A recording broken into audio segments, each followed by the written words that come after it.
Hi guys, Chris here, and welcome to my channel. Today I'm going to be talking to you about the books that I read from October 13th through October 19th. First up, I read The Sea Garden by Deborah Lawrenson, and I gave this book 2 stars. This book is a historical fiction with dual timelines. In present day, we're following Ellie Brooke, who's a landscape designer and has been contacted to restore a garden. In the past, we're set in World War II and we follow 2 different women, Marthe and Iris.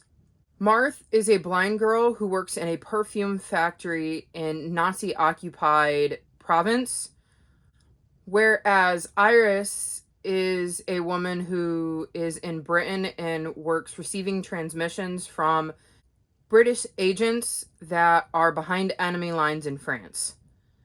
This book was told in 3 sections. First, you read about what's happening with Ellie.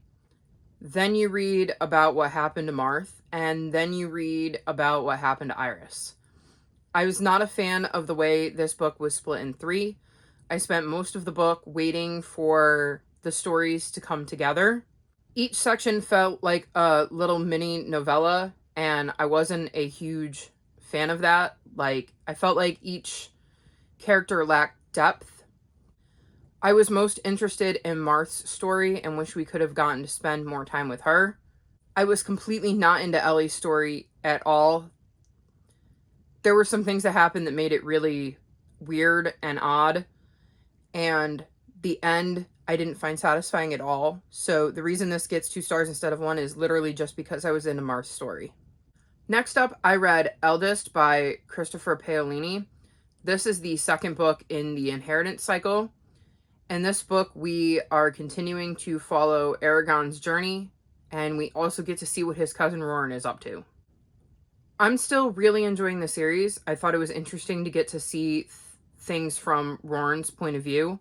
There was a twist at the end that I did not see coming and made me immediately want to pick up the next book. I gave Eldest 4 stars. Next, I read I Darken by Kiersten White. This is a historical fiction that follows siblings Lada and Radu during the Ottoman Empire.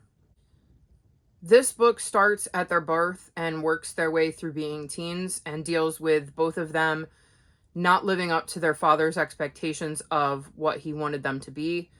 Lada particularly refuses to be what society expects of women. I gave this book 3 stars.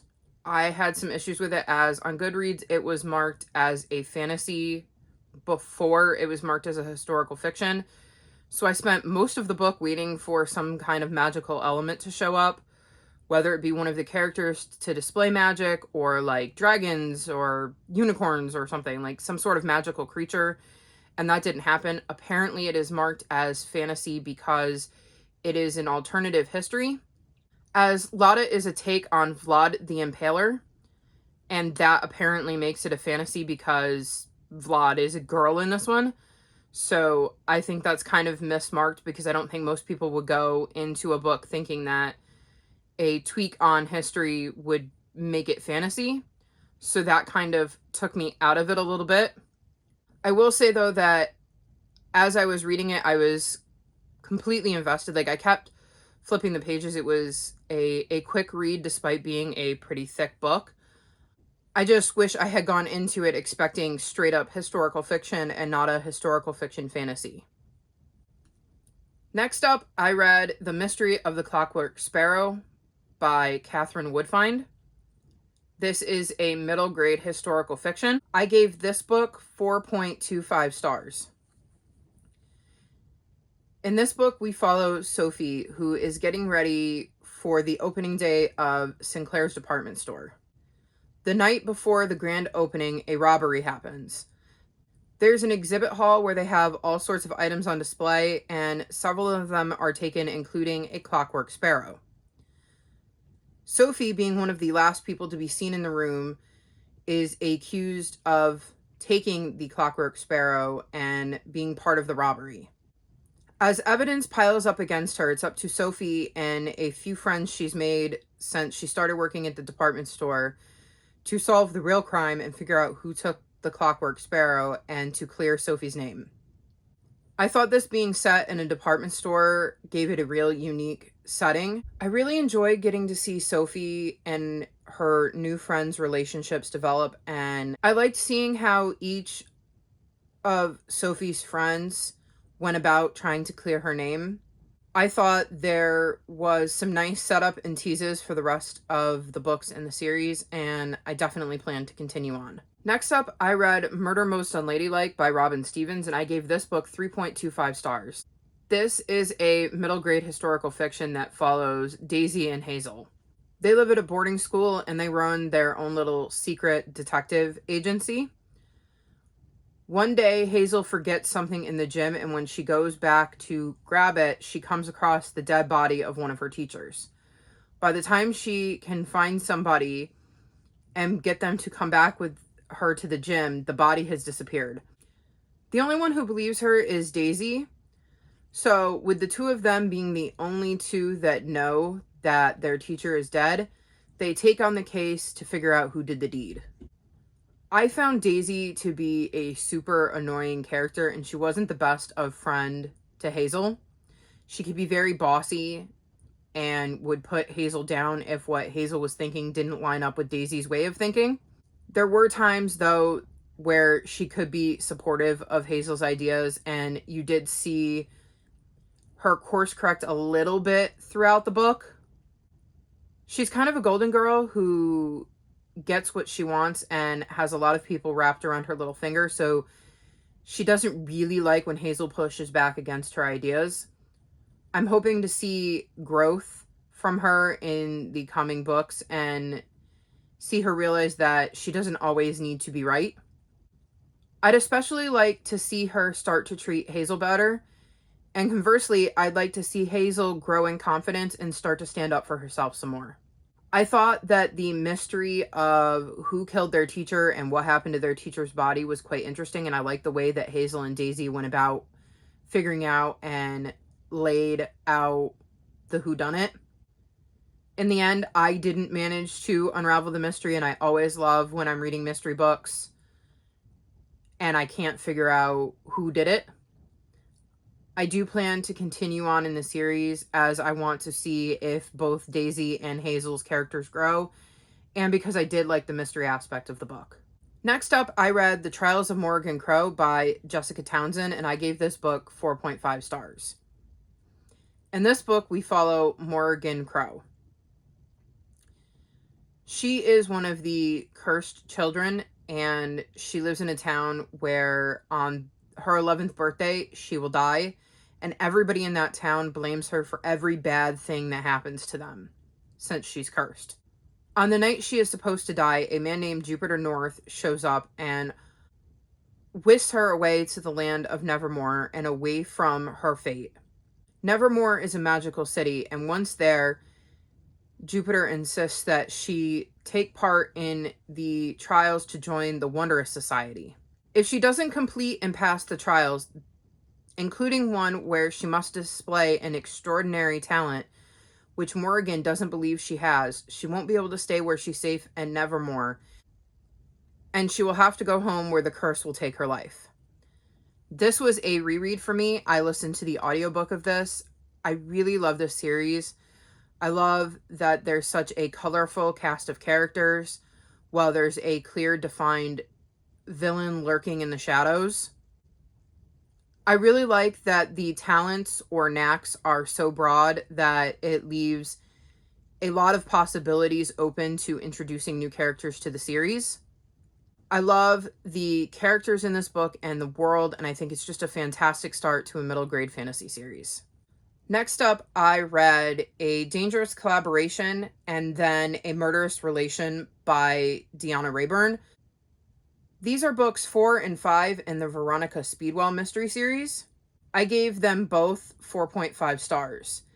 In A Dangerous Collaboration, Veronica is tasked with going to an island and finding out what happened to the main owner of the island's bride who disappeared on their wedding day. And in A Murderous Relation, she is charged with helping to get back a jewel that the prince's son gave to a woman who runs an establishment where people sleep together, which could create a lot of blowback on the royal family if it were to come out. That leads to Veronica getting in over her head and finding out there's far more to the story than it seems. I liked getting to see Veronica and Stoker's relationship continue to develop. I thought both mysteries had a lot of twists and turns. In a murderous relation, I liked the fact that the Jack the Ripper murders were happening in the background, as it made everything a little bit more tense. I'm still loving this series, and I can't wait to see what happens with Veronica and Stoker next. Next up, I read Aru Shah and the End of Time by Roshani Chokshi, and I gave this book 4 stars. In this book, we follow Aru, who, in a bid to impress some kids from school, accidentally releases an ancient demon who wants to wake the god of destruction. This causes time to freeze, not just her school friends, but everyone in the vicinity, including her mom outside of her. Aru finds out she's the only one that can save them. She then goes on a quest with a new possible friend and ally in Minnie, and a pigeon named Boo to get the supplies she needs to potentially stop this demon and rescue her mom. This book started out a little slow for me, which is through no fault of its own. I knew nothing about Hindu mythology when I started reading this book, so it took me a little time to get all of the new gods and information straight in my head. Luckily, there is a glossary in the back that helps with pronunciation and gives you a brief description of the new terms you may encounter in the book. Once I got those straight, though, I started flying through the book. I really liked that Aru and Minnie weren't perfect and that they had flaws that they had to overcome. I really liked that the book showed how they had to struggle and feel each other out and learn to rely on one another, and that trust had to be built. It just wasn't there immediately. I liked that they not only questioned each other, but also questioned themselves and really had to overcome those odds to continue on in their quest. I really liked the twists and turns that happened in this series, and I thought that it set up the rest of the series quite well, and this is another series I really look forward to continuing. Lastly, I read The Mark of Athena by Rick Riordan, and I gave this book 4.5 stars. This book picks up where the last book left off. I really can't say much more about that without getting into spoiler territory for the first 2 books. I really like the teamwork that was displayed in this book. I also like that we got to meet some new characters from Greek mythology, which is always fun. This book really helped to build the tension now that we're halfway through this arc, and I really can't wait to see what happens to everyone going forward. These are some of the books that I have read recently. Have you read any of these books? If so, talk to me about them in the comments below. Also, feel free to share a book you have read recently. If you've made it this far, leave me a tiger emoji in the comments below. Please remember to like this video and subscribe to my channel, and I'll talk to you guys next time. Bye!